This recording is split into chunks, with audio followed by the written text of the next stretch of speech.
Hello, everyone, and welcome to the Cinema Flow podcast. I'm your host, Zach Abdelbaki, and today I am joined by a very, very special guest. He is the one, the only Mr. Brian D. Cohen, one of my all-time favorite actors, who I had the pleasure of working with on Scorpion Cocktail. He played Randy, the DEA agent.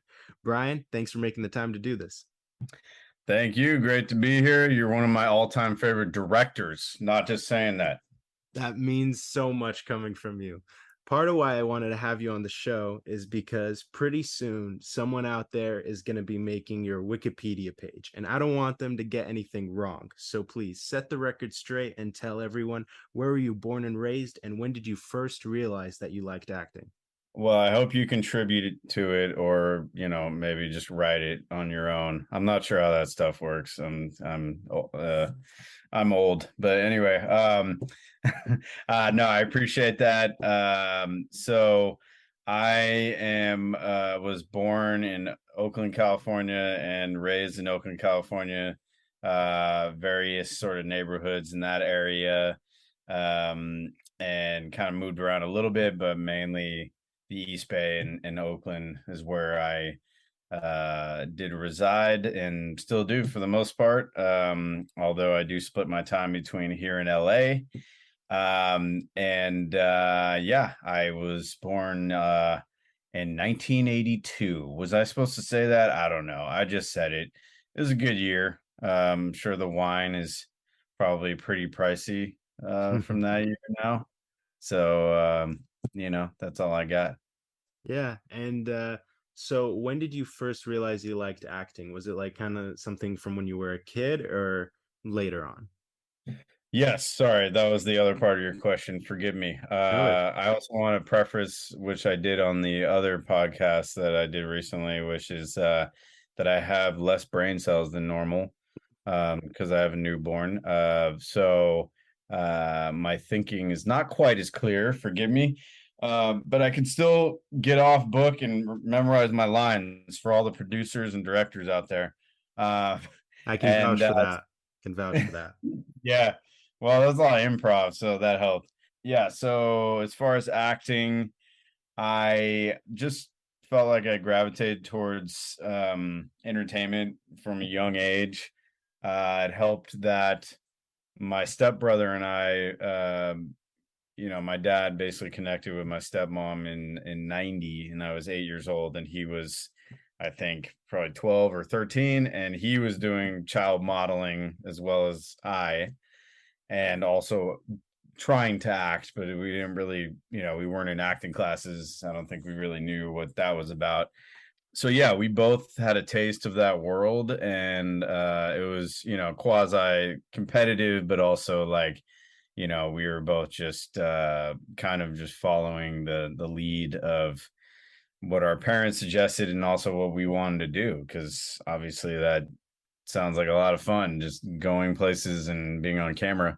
So I had a taste of that, and then we were both kind of like class clowns ish. I think I looked up to him, and he was really funny. So then my sense of humor started to develop. It was weird. Like all of a sudden, I just had like a sense of humor one day. Like I think I was just like, kind of like Ned Flanders before that, and then all of a sudden Homer just like came out. I don't know, maybe Homer's not a good example, but but yeah, so all of a sudden I became this like class clown. I think like fourth, fifth grade, it just kind of sprouted. And so people would say, "Oh, you should be a comedian or you should be in entertainment." And there's a lot of people that tell that story, but yeah, I just felt like I always had a knack for being in front of crowds as well. I had different kind of experiences where I went up in front of people, and it was it was very addicting, and there was another word I was trying to think of, but basically it just kind of like motivated me to do want to do it more because it was like the reaction I got was positive in my opinion. I almost liked that more than being like in a small group of people or like one on one sometimes. More a small group of people. It's either like one on one or like in front of a huge crowd. and I was a cute kid with a red fro, and kind of stood out in that way. And I don't know what happened, but the fro disappeared, and the cuteness went to my daughter. So yeah, it was just always something that was kind of a passion in the back of my mind. I was very interested in films, and could really remember, like, my mom kind of taught me that, like, that's one thing I got from her, is she like can name like any actor, like, any film, like just has like a very good catalog in her mind for that kind of stuff. We must be forgetting other things that normal people remember, like their name or whatever. But yeah, she was really good at that, and I kind of picked that up. That's why there's a game called Seen It, which I am reigning champion. I think I'm probably 28-3 lifetime. Um, but but yeah, so all these things sort of culminated in me feeling like this was the world that I wanted to be in. But of course, the fear and the other voices, like, oh, everyone wants to do this. Everyone thinks they can be, famous, even though that's not necessarily my goal now. But everyone, wants to be on TV. Everyone wants to be on camera, blah, blah, blah. First of all, not everyone wants to do that, but there are a lot of people that want to do it. So yeah, those voices kind of can hold one back, because you just don't really know until you actually put one foot in front of the other and finally do it. So yeah, it's a long answer, but yeah, something I just felt spiritually was also just my calling, like just from the just something beyond, or the universe, I feel like, just telling me like, oh, this is what you're meant to do. But you know, we'll see. It's still to be determined. So good. Well, I feel very good about the odds. And I think that's a great answer. I think that'll resonate with a lot of people. I want to ask, flashback to the kid version of Brian. What were some of his favorite movies and favorite actors and comedians? Like, who were the people that influenced you a lot in your sense of humor? Yes. Yes. I had a Jim Carrey shrine. I'm just letting you know. I am like 3% ashamed of that. I'm 97%, 97.2% still not ashamed that I had a Jim Carrey shrine. I used to dress like Jim Carrey, like Ace Ventura, sorry.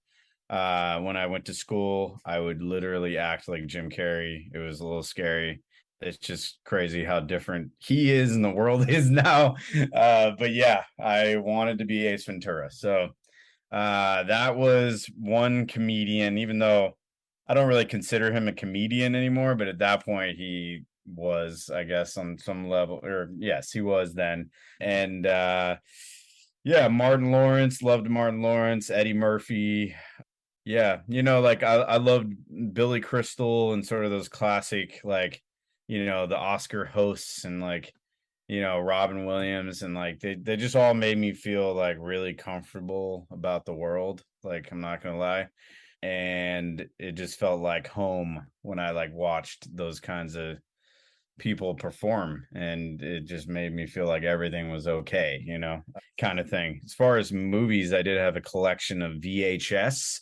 That's VHS for you and the other TikTokers. It was kind of like TikTok, but like a lot longer, and like rectangular shaped, and you couldn't just like turn it on like right away, but very similar, and made more sense. Usually the stories made more sense. So yeah, I had a collection, and you know, I'd probably say my top that I still resonates with me today would be Shawshank Redemption, as far as the quality of the writing, the quality of the filmmaking, the quality of the acting, and just the also the sort of marketing of the film itself. It wasn't just like this like underground indie film that I say is my favorite film because it's trendy and like moody and stuff. Like, I do like indie films, but I'm also a fan of like the balance between like great filmmaking and acting, and also like something that is well known. That's that's kind of the way I've always been with different things, music, movies. So that was probably my top, but I had a ton of movies in there. The Back to the Futures, all the Jim Carrey movies, just the 80s and 90s sort of classics. I didn't really go with the like 70s or anything like that. That period was, to me, was a little dark. I liked sort of the whimsical kind of special effect driven like 80s and 90s. And yeah, so that stuff was pretty much my life for a while, because I sort of went into myself a little bit in my early teens. So then I kind of just like watched movies a lot. So hence why I know why I'm the reigning Seen It champion.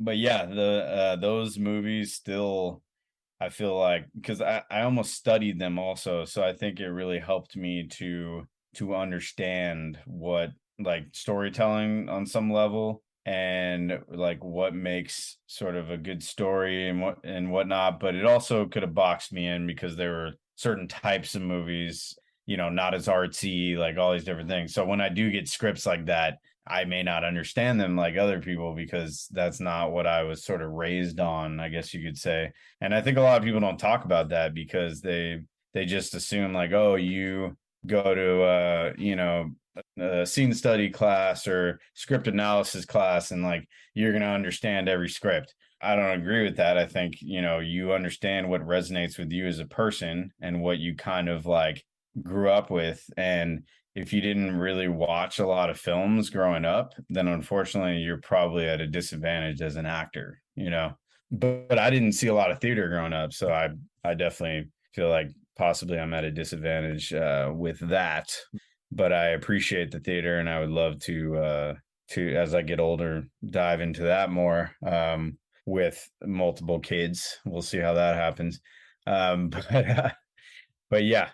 I think that one thing about you that makes me think that you really do understand the structure of a scene and its placement within a story is the fact that you're really good at improv, which I remember you saying you don't really get to do that much on movies. I was wondering, do you have any formal training in improv, or are you just naturally good at it? I did have some training, but I do think it is one of those things, kind of like, I feel like acting or having a presence on camera is like, some of it is like you can't really teach that to a person, but there is some technique, obviously, that, like, I mean, you look at the Brits, anyone pretty much from the UK, like they pretty much shit on everyone, because they're like, it's like the Olympics. They're like trained at a very young age with voice and presence and all these different things. It's not as extensive as people think. I've heard about how they train there. It's just they start really early, and it's a lot of vocal training. And so it's like, obviously there is something to it. I do have a little side note. I have a theory myself that it's easier for them to go from their accent to ours than vice versa. Also, that I think is part of it. But yeah, the training is huge. So, but I do think improv, not unlike acting, I think there is some like natural ability. But yes, I did train with Leela Improv in the Bay Area, and then I did like some groundlings sort of work, and I do enjoy it. I do think there's a structure, almost a structure to like actual improv or like long form, that I don't know if I actually am as good at, personally, I think. But when it comes to like introducing it into a scripted scenario, with like TV or film, I do feel like I have a leg up there. But it does take two to tango. So it's like you have to give to your scene partner, and then they have to give to you. And so it takes a lot to make that happen. And I think it worked really well on ours, because they were being more interrogated. So they didn't really have to like, really do much. It was more just me going off and them reacting. If it was like a normal sort of just two-way street sort of scene, Who knows what would happen?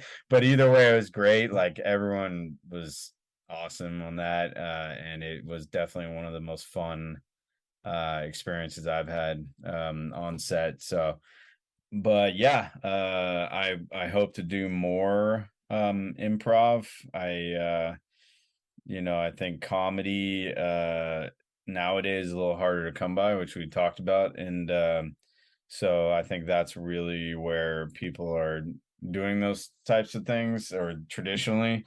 But we'll see. We'll see what the future holds, and hopefully, you and I will make the Randall Cube prequel, and we'll figure it out. Yeah, I totally agree with everything you said, especially about improv and how it needs to be a two-way street. What's interesting with the movie that we did is that I rehearsed with your co-stars a lot, but I didn't really rehearse with you that much just because we did one rehearsal and I saw that you were ready to riff and improvise in your scenes. But I'm curious, do you like rehearsal? Because I know a lot of actors feel differently about it. Some like to rehearse very intensely, some like to come pretty fresh to set. Where do you stand in that? Yeah, I mean, most of the things I've done, you don't really rehearse, so I've just kind of gotten used to that. But I did come from an acting class, which was Beverly Hills Playhouse originally. Now it's ZA Studios, and they were very heavy on the rehearsals. So that's kind of how I started out when I first started acting. This time around was very rehearsal heavy, and a lot of thinking about every detail, and I think that definitely helped me. But then I sort of got into the real deal, like doing different film and TV and stuff, and there was no rehearsals really. So I think that's, I guess, where the improv and like thinking more on your feet like comes into play. And but they definitely helped with that too. I mean, you kind of just had to, like, when you're on stage, like, if you get an instinct, don't shy away from it. But obviously, if your scene partner's not on the same page, that can be a little confusing sometimes. But yeah, I think I do think overall rehearsal is, like, I mean, because we basically did some rehearsing and whatnot. I think it's always better than just going out there and like not having met the people yet and like all these different things. But at least trying to run the scene a little bit ahead of time, is good. So Yeah, I always thought that it's interesting that movies don't do that much rehearsal because whatever you do is going to be locked in time forever. And yeah. with us, like the two co-stars you had, for everyone listening, they were like my age. They were like 22 and 25. So my Mm, thing was like, let's let them rehearse a lot. And then the person who's more experienced will be like fine. Like I kind of got that feeling when we mm, rehearsed it a little. I was like, he'll be fine. These two, let's let them rehearse, because I think also if you rehearse a lot and you know the script super well, then they'll feel comfortable drifting off into different directions yeah. and improvising. And if it's the stuff that they improvise isn't good, I'll just cut it out, so it'll be fine. um Yeah. but Well, I do think real quick that over rehearsing, I do think sometimes can lock you into certain things. And it's a delicate balance. Like it's really hard. Sometimes you'll let go and be in the moment so much that you forget your lines, and that's like really where you want to be. So you kind of want to have it so the dialogue is just like ingrained in your brain, but then you like forget, you know, really what you like sort of hammered in these rehearsals. But I do think too many can be a little much sometimes, especially if you're trying to do what you were trying to do, which is a little more loose and improv style. So Yeah, 100%. I think that's something I heard from Alejandro Gonzalez Inarritu. He's one of my favorite directors. He made Birdman, and he said that he was like he rehearsed a lot, but it's like at a certain point you just got to cut it off and make the movie because you reach a peak. But flashing back to what you're talking about with your influences, I have a fun question. What is the first Jim Carrey movie you're going to show your daughter? Well, that's the thing. I'm like not as into him now as I was. Like, it's kind of crazy. There's just been so much that's happened since then, and so many like great films and actors and all this different things. So now I more think about just like honestly, what Disney movie I'm going to show her. But also, yeah, just like what movies in general I'm going to show her. But as far as Jim Carrey, I don't know. Probably.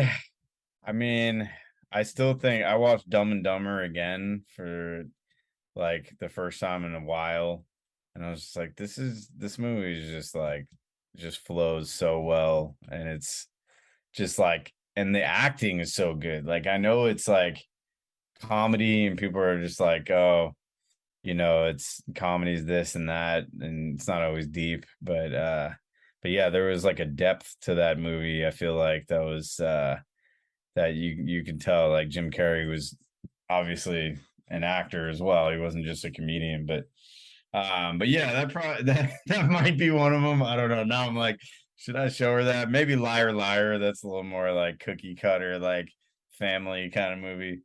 So anyway. If you want to go for something really kiddie, you could show her Sonic. I guess that's like the Yeah. new one. But Yeah, yeah, I like actually haven't even seen those. Like, I mean, I think I watched a little bit of some, but yeah, just haven't had a chance yet. So, yeah. But yeah, it was also interesting what we are talking about with comedies and why there aren't a lot of them nowadays. Like you're more in the industry than I am by a lot at this point. So like you might have some wisdom on this. Why do you think there just aren't that many comedy movies? And even in TV, people say it shifted to TV, but I think a lot of the big comedy series aren't funny in the way that Dumb and Dumber was. There are a lot of great ones, like the show Hacks is an amazing show. It's like 10 out of 10, but it's not yeah. as funny or silly as something like Dumb and Dumber. So why do you think we just don't get a lot of that stuff nowadays? Yeah, I think that kind of humor was sort of more delegated to film, and I think the investment in those sorts of things just aren't there anymore. It's usually like superhero or, what have you. So yeah, I think for some reason those tend to work better on film, but also obviously politically things are a lot different now, and even like one thing I liked about your script, and you can cut this out if you want, but like I feel like you weren't trying to be as PC, like, and there were certain things that different characters said that reminded me of like the 2000s humor, and but it all depends who like is writing it, and if you're like also like a dick, and all like I feel like a lot of people, that get canceled or whatever, they usually are doing other things, or they're just like dicks or whatever, and people are just reacting to them. But yeah, I'm sure there's people that it happens to that, they like in a vacuum, they're, like 30 years ago or whatever, and they would be just famous. But I think there's just like possibly more rules that you have to adhere to now, and if you can do them and get by, like Kroll, I just watched his stand up, and he's funny, or Jim Gaffigan or what have you, like, those guys, I feel like are more traditional type of humor, but they're navigating it well to where they're not like, saying things that may come back to bite them. But comedians, for some reason, just get away with stuff in general, depending who it is. But yeah, Hacks is great. I actually really enjoy, the writing is awesome. It's hilarious to see like the juxtaposition of the like Gen Z and the baby boomer, and there's no millennial. Where's the millennial? Maybe she's a millennial. I don't know, but yeah, but I think it's just a culmination of a lot of things, like where the industry is headed, the political sphere. Also, a lot of comedies are trying to diversify, so it's like it's going to be a different kind of comedy. It's just the way it is, in my opinion. And hopefully, I'm not saying the wrong thing, but I'm just saying it's a different dynamic. But we'll see. Everything ebbs and flows, and blah blah blah. And I think it's also just like where the world is, and when those movies were coming out, I think the world was a little more optimistic, probably. And now it's like you would think that my acting teacher used to say that they make lighthearted things when it's really dark out in the world and traditionally. And I feel like now those rules are kind of flip-flopping. Like I don't think they're making like super lighthearted shit all the time. I think people want to wallow in the in the sort of disastrousness of what we think is going on in the world. So, but I don't know. This is just me sort of stream of consciousness again, but Yeah, no, I agree with a lot of what you said. I think though, I think it's more the studios are afraid of what would happen if they made a comedy, but I honestly think that audiences can handle a lot more than they think. Like, I don't yeah, think there was anything wrong with Game Night. Like that was like 4 years ago. That's a comedy I really love. And yeah. even stuff like Horrible Bosses, they're not that really offensive. Like I feel like even today, if they came out, nothing would happen. I mean, the only comedies we've had in the last couple years that are really funny are Borat 2 and Jackass Forever. In my opinion, those are the two funniest ones, and they're both not really narrative movies. Borat kind of, but it's its own category. And even Borat had a lot of quote unquote offensive stuff, but I feel like audiences are smart. They realize that, oh, it's this guy who thinks this way and that's why he's saying all this offensive shit. So they are maybe, I think audiences are just smarter than studios think. I think there hasn't really been a comedy movie that's come out and then everyone canceled it. That hasn't really happened yet. They've done that in retrospect. Like they looked back at Tropic Thunder and thought this and that about it, but it hasn't happened to a new movie. So I think you're right about also the superhero thing. But it's one thing that's weird to me is like, why not make a comedy on streaming? Like there just aren't a lot of those in general. There are rom-coms and there are some stupid comedies that just aren't good, but there hasn't been like a big swing. Hangover, Ted, 21 Jump Street. Like what would be wrong with 21 Jump Street today? Like something like that. Like What nothing. about King of Staten Island? I actually hadn't watched that yet, but I don't know if you like I heard that's good, and then Bros like didn't do too well at the box office, which I think that's part of the issue is like you have to be this like huge star, or it has to be a superhero movie now, or like whatever. And yeah, it could have gone straight to streaming, but yeah, I don't know. I think when they go straight to streaming, they're like more formulaic. Like it's like dude, there's so many holiday movies coming out. It's insane. Like, and they're all gonna get views. Like, and it's just this. It is kind of like ruining the art a little bit, like this the only streaming stuff, but also there's more opportunities for like more actors now. So it's like I don't know. But yeah, King of Staten Island, I've had in my head like I want to watch it. So Well, it's from one of my two favorite directors. It's Judd Apatow, and I love that movie. I think it's awesome. I think it is like a drama with laughs, to be honest. I think they okay, advertised right. it. They advertised Yeah. it as a comedy because of Pete Davidson. Mm, You're right about when it the juxtaposition between when times are good and times are bad. Like I think times are pretty rough right now and we need some laughs. I think that's why people loved Jackass Forever. It was just the stupidest movie ever, but it's so funny. So, but yeah. yeah. It's weird with comedy with me. It takes a lot for me to watch them. Like I have to like hear like ridiculously good things. And I think it's because like I'm pretty like I'm just joking around a lot. Like that's just how I am. So I'm not necessarily like gravitating towards that. Like I gravitate towards like drama and like kind of dark stuff because like I'm just joking around all the time. I don't know.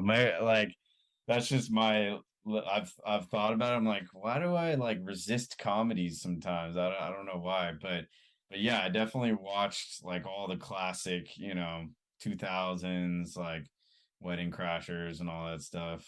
But I think I probably heard about them like over and over. So I was like, all right, like, and of course I loved them. And I still remember the first time I watched 40-Year-Old Virgin. Like that was still like, I think I was pretty hammered, but yeah, I just remember laughing like the entire time. And I don't know if I would today, but yeah, like it was that was pretty great. And then I watched Anchorman. Sorry, I'll finish up, but Anchorman I just watched yesterday. And I was like, this is also like just the way that this thing flows and is written is just amazing. Like, and I don't think I appreciated it as much. Like when I look back now, I'm like, Will Ferrell is like a genius. So now I can recognize that, like, because I'm an actor, I'm like, yeah, that guy's a genius. Like, that's not easy, like all these different things he did. But yeah, I would have loved to be in something like that. That would have, yeah. But you never know what the future holds, like I said. So Well, it'll happen because I think like both those movies you mentioned were produced by Judd Apatow. Was a big influence on me. He directed 40 Year Old Virgin, and Adam McKay made Anchorman, yeah, both the Anchormen.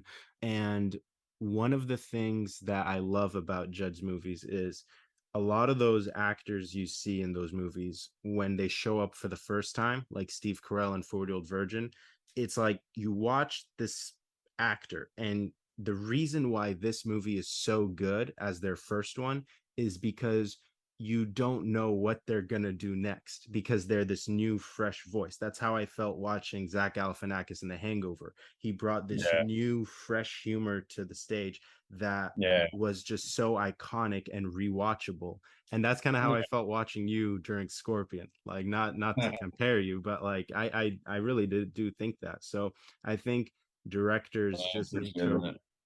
yeah, no, I think I directors, think you need writers. to keep going and make movies like this. But if you look at, like you mentioned, Adam McKay and Judd Apatow, like you look at them like Don't Look Up and stuff, like that's what I'm saying about the dark times. Like I feel like they're making more dark movies now because it's like a reflection of the times almost, like, and you would think it would be the opposite. And like I said, traditionally I think it is like, but I don't know, like were the 70s a good time? Like, I mean, I guess they were, like, but it seemed like everything was just super depressing in the 70s. I mean, I love the films now, but when I was like 12, I was like, I don't want to watch that. Like, like it's like super like, I don't know. I just remember watching like Rocky, it's just like this is like depressing me right now. But anyway, so but yeah, hopefully you will be the one making them, and my number, or maybe you don't, but you will. So I got your contact. But yeah, I agree. I think that there is a time and a place where I'm in the mood to watch Don't Look Up. I love Don't Look Up. I actually think that's an amazing movie. And it is funny in the first half, not so much in the second yeah, half. But it's great. And I also in the 70s, like I love Taxi Driver. I love a lot of art house dramatic movies. The reason I honestly gravitated towards making comedies when I got into film school was just because I saw no one else is doing them. I'm like, I guess I'll be the guy doing that since nobody else is, since we're gonna have 10 movies like Nightmare Alley next year, but no comedies. I guess I'll be the guy doing this. Like, well, it's also really hard at a school level. Like, there's not a lot of. I mean, first of all, the scripts are not always great, but it has to be even better as like the way a comedy flows and stuff. Like, it's not easy. So that's why I loved yours because, like, to do that is really hard especially on the level that you're at. Like, and that's why I say you need to keep going. But yeah, it's not easy to do, and I didn't know that until I started acting. I was like, yeah, there's not a lot of comedy on the level that I'm at, like, and then I realized why, and then people would talk about it, and it's also all the other things we talked about, but And no one wants to get in trouble and like especially starting out, but it's also really hard to write, and film and shoot and like, it's pretty amazing what you did like on what you had. So yeah. No, thank you. I mean, I think it's honestly, I imagine it's very hard for the actors, but that's the thing people always tell me is that like, oh, I could never make a comedy. It's so hard.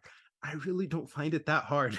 Like it's kind of just like if it's funny to me and if it's funny to everybody else, then it's like, okay, like that's good. Like that's how I test my scripts a lot. Like I go to preview screenings for movies a lot, the test screenings where they like give you the clipboard at the end and ask what you thought. I do that a Yeah. lot because I like to see how movies are in a work in progress. And that's really my approach to a lot of directing. Like even when I'm writing the script, I test it with like 10 people and do table reads to like get a read on what's funny and what's not. So, I mean, it's more complicated than I'm making it sound, but honestly, comedy directing, I don't find that hard. Like it's Mm, it's I think making dramas is about the same. I mean, it's a lot of the stuff that I do when I'm directing actors in a comedy is not dissimilar from how it is in a drama. That's all the character stuff. That's like talking to them yeah. about the reasons why they're saying what they're saying and the backstory and this and that. So, yeah. But Well, I think it's the more the writing and the editing is in my opinion, the challenge. Like, I'm not saying the directing is not is easy. It's not, but I think those two things are, and especially the writing. It's kind of like when I used to make music, like a lot of people were trying to write and that was challenging, but also making the beats like for the type of music that I did, that was a skill that was like not many people had. So if you had that on lock, like you could make some money, like for sure. And because the demand is there and the supply is not, because it takes a lot of natural talent. So that's what I was saying about your script, and that's why you got to keep going for both of us. You yeah. know what I'm saying? But but yeah, man. It's interesting to talk. Oh yeah, I was gonna say one line that I remember that I wanted to do, and I still remember it. And you're like, yeah, I think I'm good on that one. Like most of them, you were like, yeah, it's great. Was the Batman and Robin line, or I said you're both. It's like you're both Robin. Robin. If it isn't, oh yeah, that's what it was. If it isn't the dynamic duo, Robin and Robin. And like I still remember that line. I'm like, oh my God, I love that line. But anyway, we're all gonna have different ideas and stuff. But the fact that we were on par for like 90% of it is like crazy. So Yeah, it definitely, honestly, the reason it probably didn't end up in the movie is probably just because you had something that was a little better, in my opinion. But still, like on set, everyone was trying their hardest not to laugh during takes. And I had to edit around that a lot. Like, there's even a uh, scene, I think there's one shot where Anthony Casabianca is laughing in the movie. Like you can see him laughing in the movie, but in the moment I was like, well, I guess the character's just laughing. Like yeah, it works for his character. He like doesn't care about anything. yeah. So Yeah. But, to go back to you as an actor, when it comes to comedies or just movies in general, when you read a script, what is it about a certain character that makes you really want to play it? yeah, I just see how the flow of the writing, that's really what I pick up when I'm first looking at a script. And if just the style of the dialogue and if it resonates with me, in general, not just like that one character, that's when I get like passionate about it. I'm like, oh yeah, the structure of the scene just makes a lot of sense to me. And that's what I was talking about, like my foundation of the certain movies that I watched, and like, how many times I watched them and all, that's going to dictate a lot of what makes sense to me, which is that 80s and 90s kind of structure to films. And not the 70s again, which is, I'll probably read scripts that are similar to that and I'm like, oh yeah, this doesn't make as much sense to me, you know what I'm saying? But yeah, You know, at this point, kind of like what I said in the other podcast I did recently is just like, looking for characters that because I think as actors we're just so ingrained on like fitting into our casting and like not going over those bounds. I think you can go over those bounds once you have a name, then people give like are like, oh yeah, now you can play a lawyer. Like, like when I've been playing a garbage man for like 20 years. But just a good arc on a character, like whatever they are, like if they're a hitman or whatever. I mean, those types of movies are always really, I think, gonna keep being made because it's like people want to see like this anti-hero like go through a journey, at least nowadays. I don't think they did like 50 years ago, but and I don't know if that's going to change anytime soon. I think that's just the thing. People want to see the people want to root for like a quasi bad person, or maybe just like someone that does bad things but has a good heart or whatever. So those are the kinds of characters that resonate with me, and I'm thinking more of drama here, but yeah, yours for sure, because I think especially the way that I looked at that time too, because I had the stash, something about a mustache. I just get into character and I just kind of go towards this like character type. And you know, Agent Cube definitely brought that out of me. So I felt good with that as well. But if I did tell myself like, you know, 20 years ago when I was a Chico, blacked out, if I said hey, you're gonna be playing cops in like 20 years, like a bunch of cops, and that, or like blue collar, like whatever, I'd be like, what you talking about, bro? Like I was like listening to hip hop and like all these different things. But maybe I always looked like that and I just like didn't even think about it. Because acting is honestly similar to like being on like dating apps to some degree. Like I started connecting with women that were like, not in like Oakland and Berkeley and San Francisco. They were like through the tunnel and stuff. And I was like, what? I guess I'm not hippie enough or whatever, but it was this thing, I think, that I had like this farmer kind of look or something. And I didn't even realize it because I was like listening to R&B and like, singing R&B and like doing all this stuff. I'm like, oh, maybe that's why my singing career didn't take off like I thought, because I looked like a farmer singing R&B. But yeah, so it's interesting with the perceptions and different things, and I kind of went on a tangent again. But yeah, I know what I'm like, what kind of mold I fit into, and maybe that will change one day. But I'm just trying to find characters that have like some sort of arc, and like even in yours, like that was a good arc for that character. And just seeing him go, from like, what are you talking about, like you guys bringing drugs into, blah blah blah, and then like the interrogation into being deflated, like, all right, I guess you can go, but I'm gonna be watching your sweet little ass, or whatever. So yeah, that's what I look for, is like that, you know, that arc, which makes it more interesting. Um, because sometimes I only get a couple lines, so then obviously that's not as fulfilling, but we're all working towards something. So Yeah, 100%. Like when I listened to that podcast, the other one you did, I was like, okay, I gotta write him something that's not a cop. Like, because yeah. it's not nice to like, I mean, you don't want to feel like you're pigeonholed into something, but I think that I haven't seen all the other cop roles that you've done, but I feel safe imagining that like you do make them all different in your own way, because they're not gonna be the same. So Yeah, I mean I'm big on the outside in, kind of thing, like the changing my appearance a little bit and like maybe the way I walk or whatever. I mean, I'm not always thinking about that, but I do think the appearance can really help, with these different things. But the Christmas movie that's coming out soon, A Christmas Mystery on HBO Max.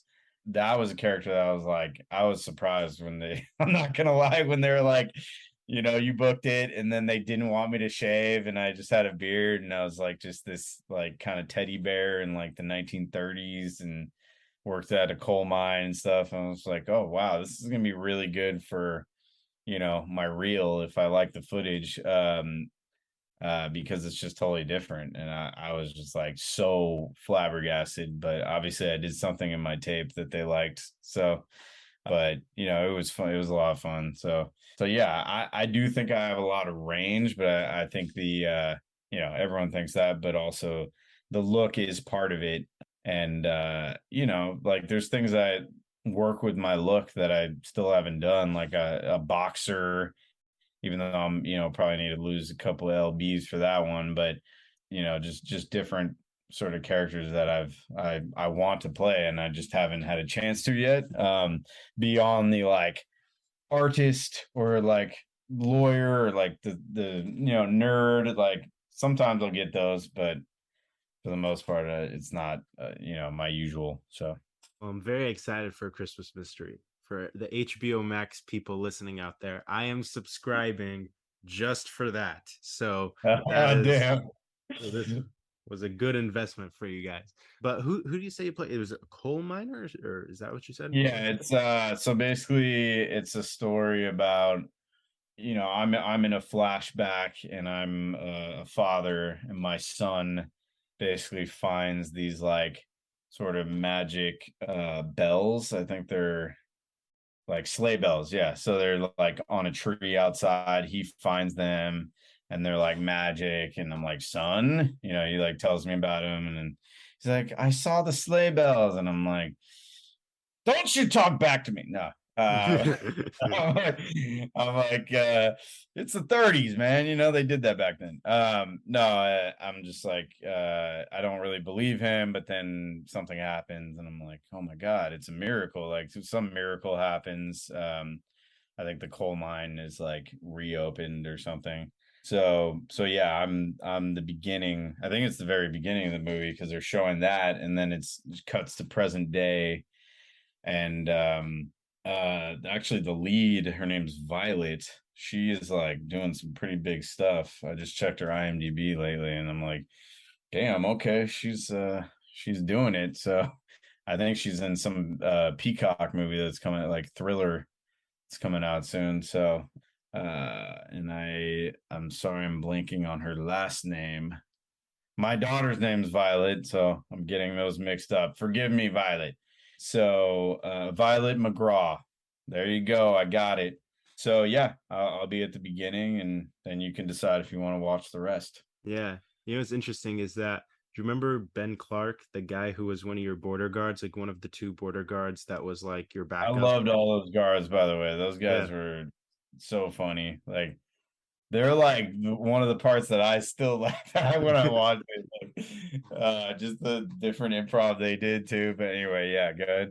Yeah, one of them, his dad is the DP on a Christmas Story 2 on Oh, HBO nice. Max. So Yeah, I yeah. know two people who are on the Christmas movies on Yeah, HBO I didn't Max. even know that was coming out. I just saw it. I'm like, oh my God, like there's so much competition this year. It's crazy. Lindsay Lohan is coming out with a Christmas movie. Bobby Flay. Bobby Like, Flay. That's interesting. yeah, I know. It's like on Discovery Plus, I think, and they're coming out with a bunch of like, like cook like with chefs, like different Christmas movie with chefs. And that's just because everyone watches these things or they just get a ton of views always. So it's like that's what I'm saying about the streaming and the formula now.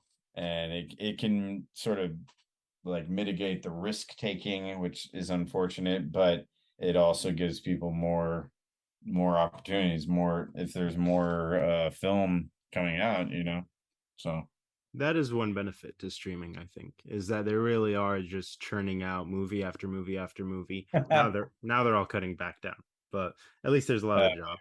But you've been on set a lot and you've seen actors do good work and bad work. For let's call this an educational question, but what do you think is a common mistake that actors make that hopefully listeners can not do? Ooh, let me think back. I'm gonna call out specific people. No, no, actually, the times I've been on set, for the most part, everyone's been pretty good, like because they got to audition and Mhm. but not always. And I would say, I can usually tell that they're not training. They're just like there because someone gave them a chance or like whatever, which is fine. But I think like even though I said there's a lot of natural ability involved, I do think obviously the training does help, and but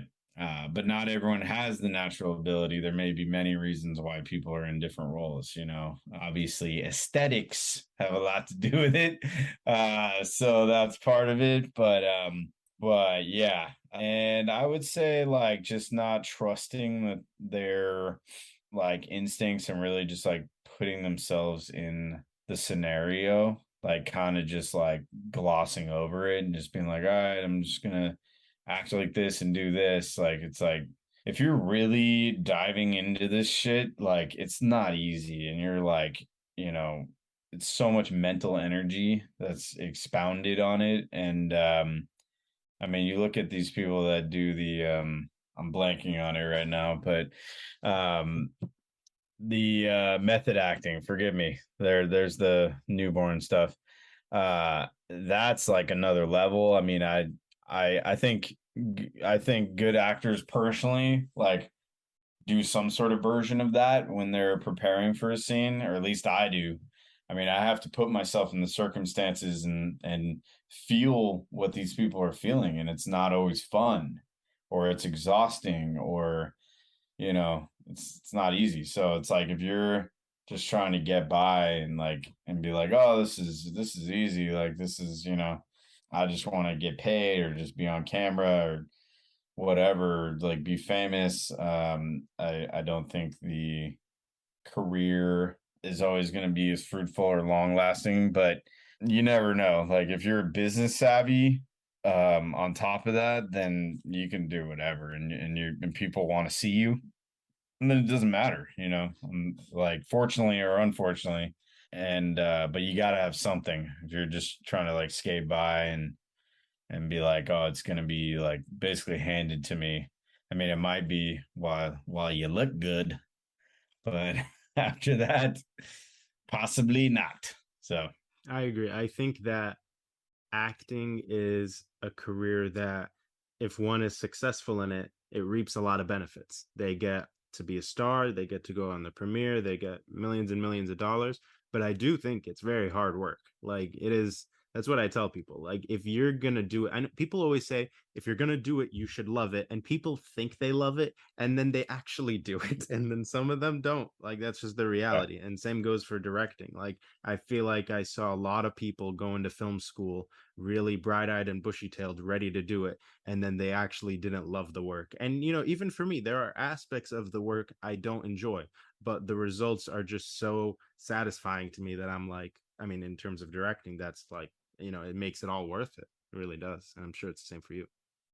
Yeah, I think it is a grind, and it's not as glamorous, obviously, like once you're in it always, but you do have to still have this passion. And I think one thing with music for me is it did kind of ruin like different songs for me, like or like my own music, because I, built it from the ground up. Like I couldn't view it objectively. Like I couldn't, sometimes I could, but it was rare. Maybe it just wasn't as good as my acting. I don't know, but yeah, like I feel like the acting hasn't ruined my enjoyment of film, and then also like I can still enjoy like stuff that I'm in that I watch.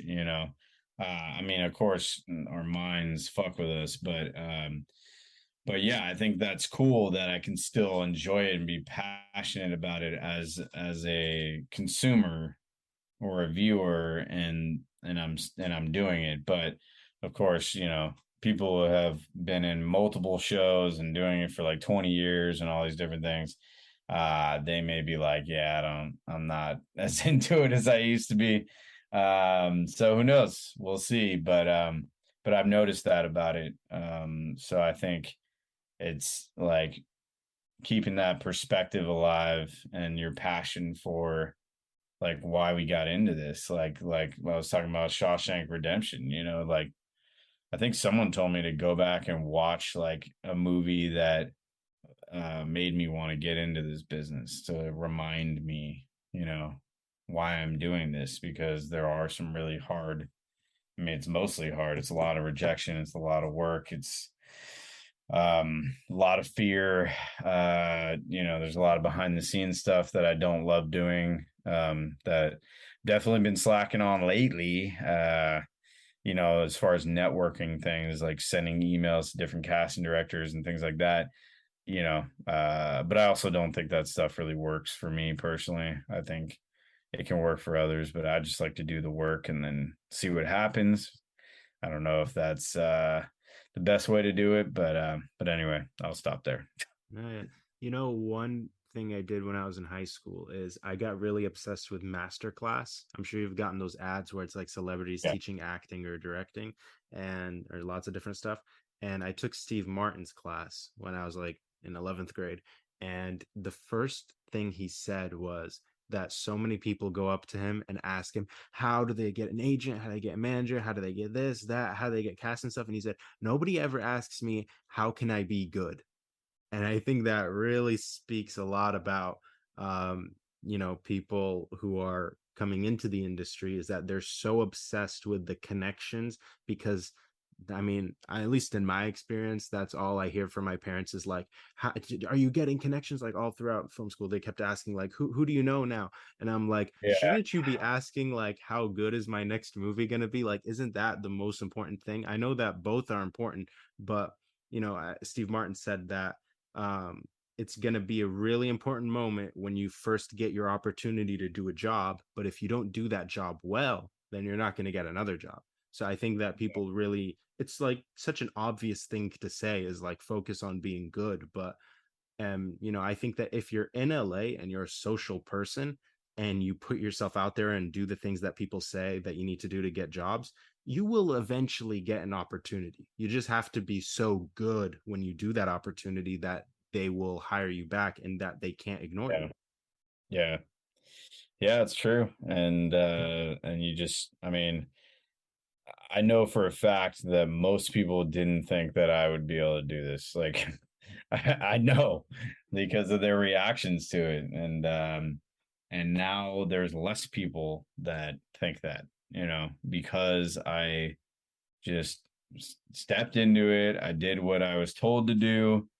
Of course, like, there's a lot of fear involved in that. Like, you have to do this or it's not going to happen.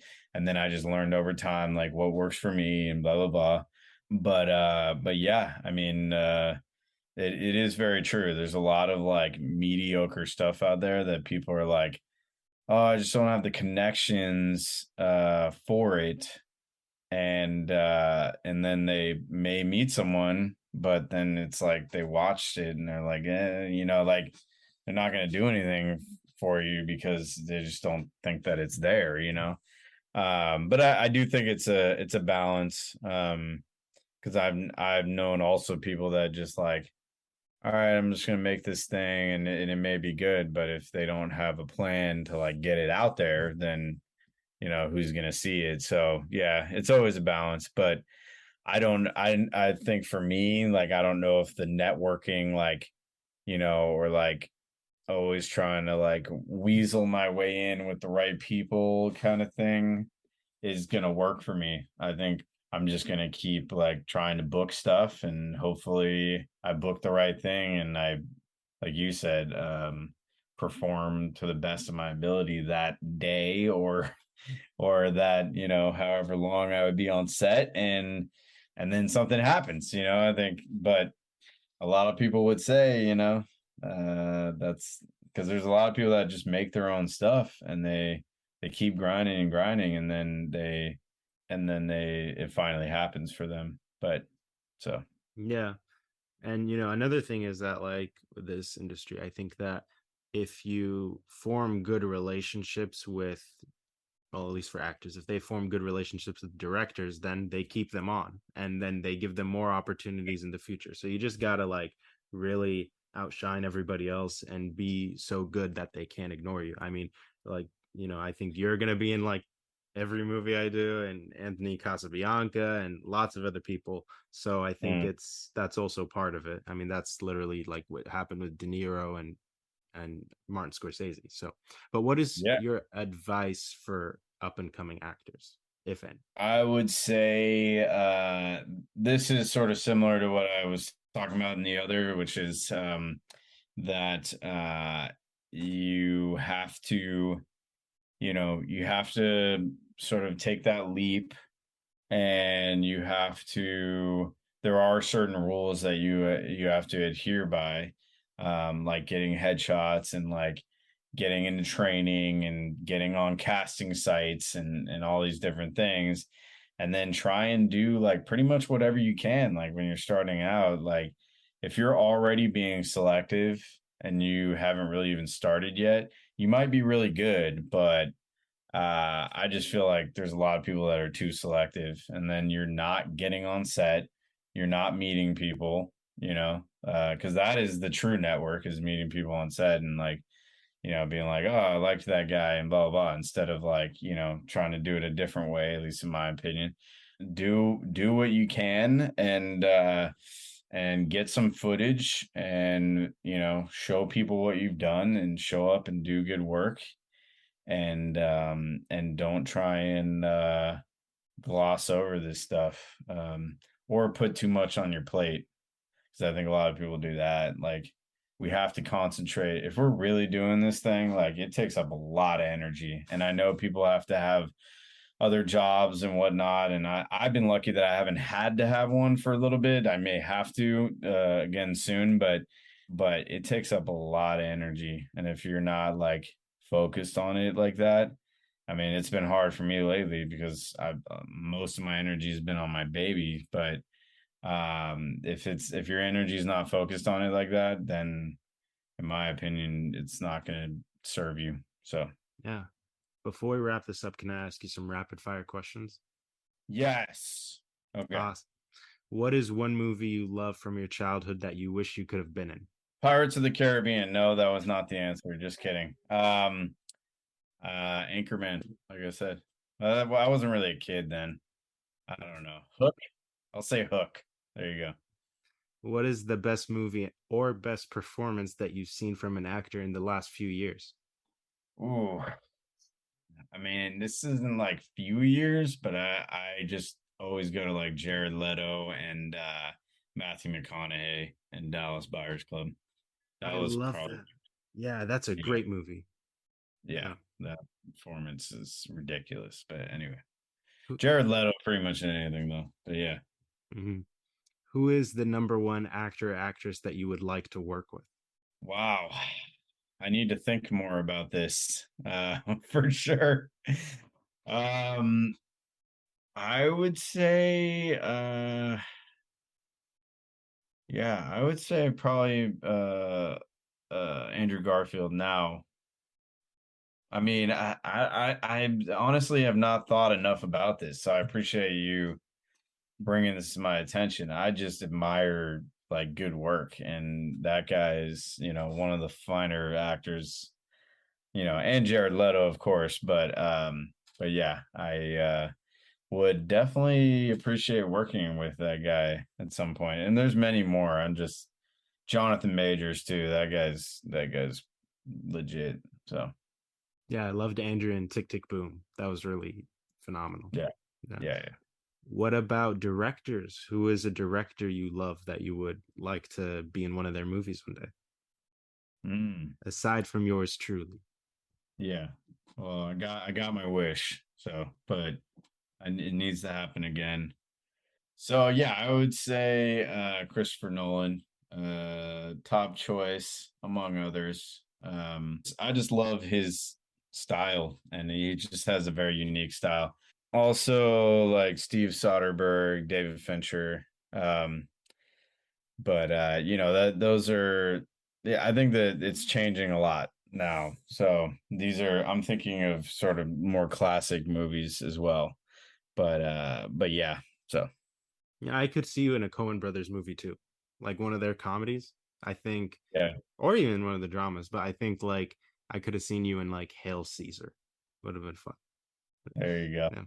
Yeah. This is a boring question, but it's genuinely just for me. Like, I'm curious, now that COVID is kind of over, are they doing in-person auditions again, or is it all self-tapes now? For what I'm doing, it's more self-tape, especially theatrical. Commercial, there are some in-person auditions.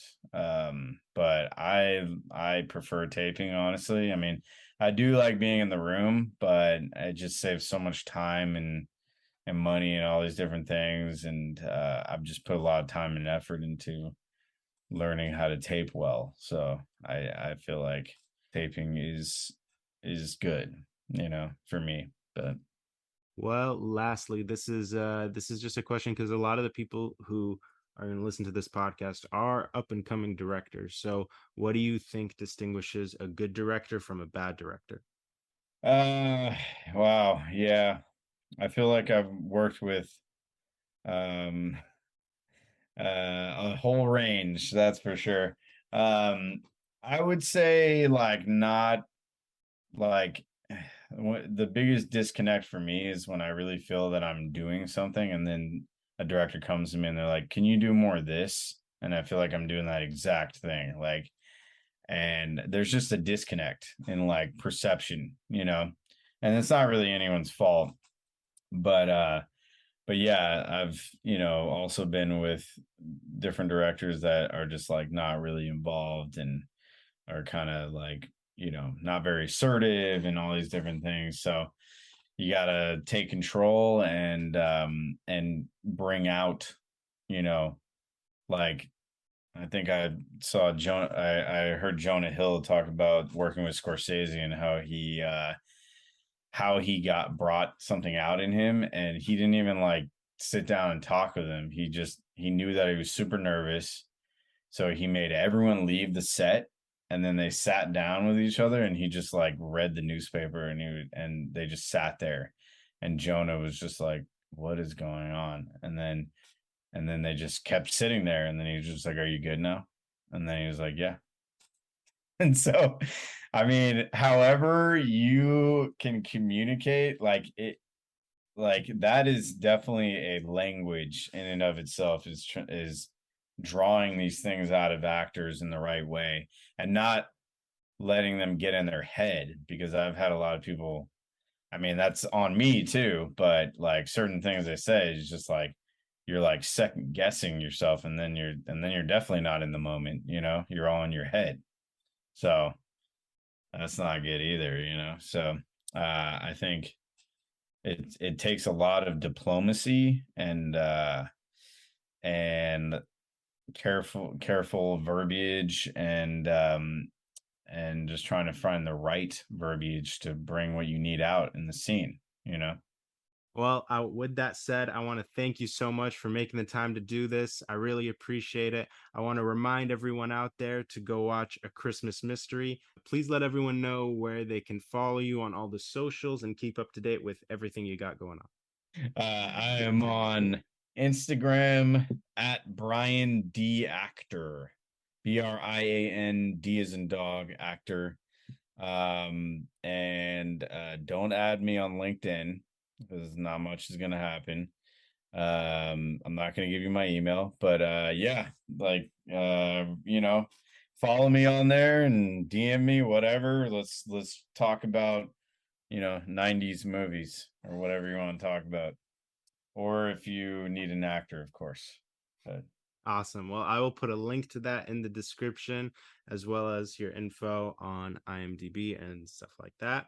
But with that said, thank you so much for doing this. Hope to do it again someday. Hope to work again someday. And I'll see you later. peace and love. Peace and Thank love. you.